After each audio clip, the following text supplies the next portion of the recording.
Hello students, I am Dr. Swati Gupta and today I am going to explain the point method to find out the elasticity of demand.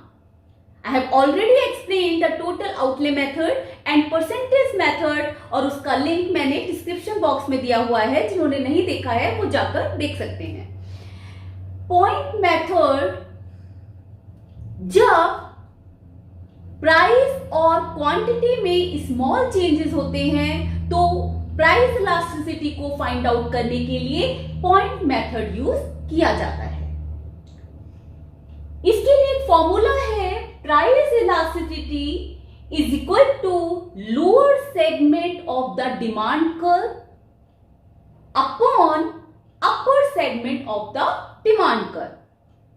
जब आप इसका proportion ratio निकालोगे तो आपको price elasticity different points पर पता चल जाएगी। एक लीनियर डिमांड कर्व होता है। लीनियर डिमांड कर्व में जिस भी पॉइंट पर आपको प्राइस इलास्टिसिटी पता लगानी है, उस पॉइंट के लोअर सेगमेंट और अपर सेगमेंट के रेशियो के बेस पर आप प्राइस इलास्टिसिटी को पता लगा सकते हो।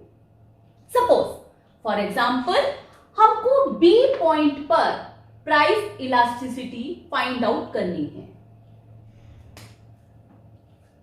ED is equal to at B point BD upon EB। Okay, हम सिर्फ एक एज्यूम करके चल रहे हैं कि हर पॉइंट के बीच में जो डिफरेंस है वो 2 के बराबर है। तो B और D के बीच में कितना आया? 2 + 2 4। सेम E एंड B के बीच में जो डिफरेंस है वो 4 है। तो it means at the B point price elasticity will be equal to 1 और यूनिट इलास्टिसिटी डिमांड, यानी जितना प्राइस में चेंज होगा उसी प्रोपोर्शन में इनवर्स डायरेक्शन में डिमांड में चेंज आएगा। अब यदि हमें C पॉइंट पर प्राइस इलास्टिसिटी फाइंड आउट करनी है, same formula, ED is equal to CD lower segment, CD upper segment क्या है? EC।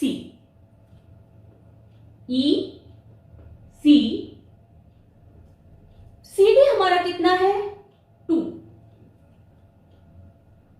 एंड EC हमारा कितना है? 2 4 6 is equal to 1/3। It means at C point price elasticity will be less than 1 or relative inelastic demand। इसका क्या मतलब है कि C पॉइंट पर प्राइस के कंपैरिजन में डिमांड में चेंज कम होगा, यानी प्राइस में चेंज ज्यादा होगा और डिमांड में उसके प्रोपोर्शन में कम चेंज आएगा। अब यदि हमको A पॉइंट पर फाइंड आउट करनी है, same formula, ED is equal to AD upon upper segment कितना है? EA।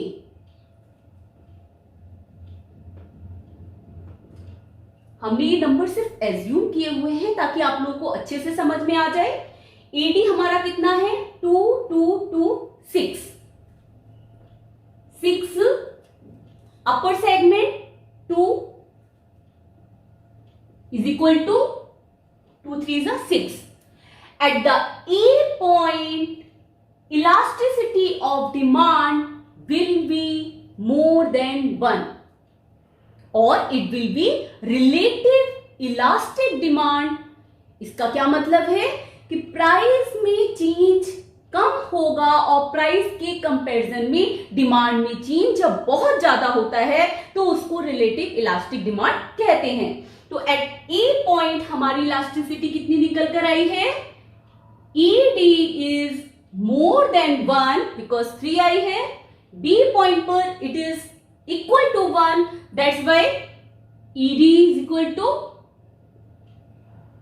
to 1 and at C point it is less than 1.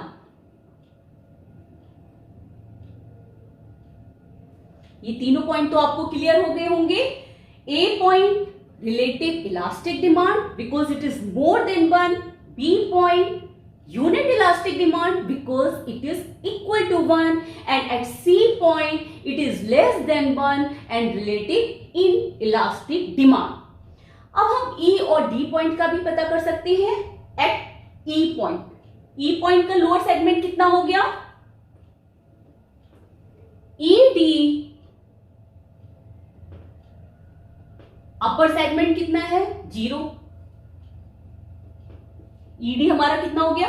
2, 4, 6, 8. 8 is equal to 0 और आप लोग को ये पता होगा कि यदि 0 नीचे आता है तो उस सिचुएशन में कोई भी वैल्यू इनफाइनाइट होती है. तो इट मींस E पॉइंट पर elasticity of demand will be infinite. Okay. अब D पॉइंट पर भी हम इलास्टिसिटी को पता लगा सकते हैं. सेम फॉर्मूला एप्लीकेबल होगा. D पॉइंट पर ED is equal to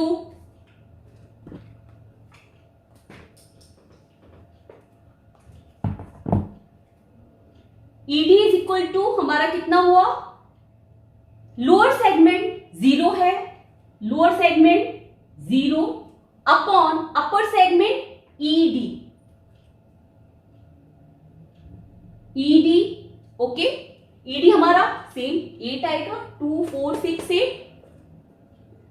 0 upon 8 is equal to 0.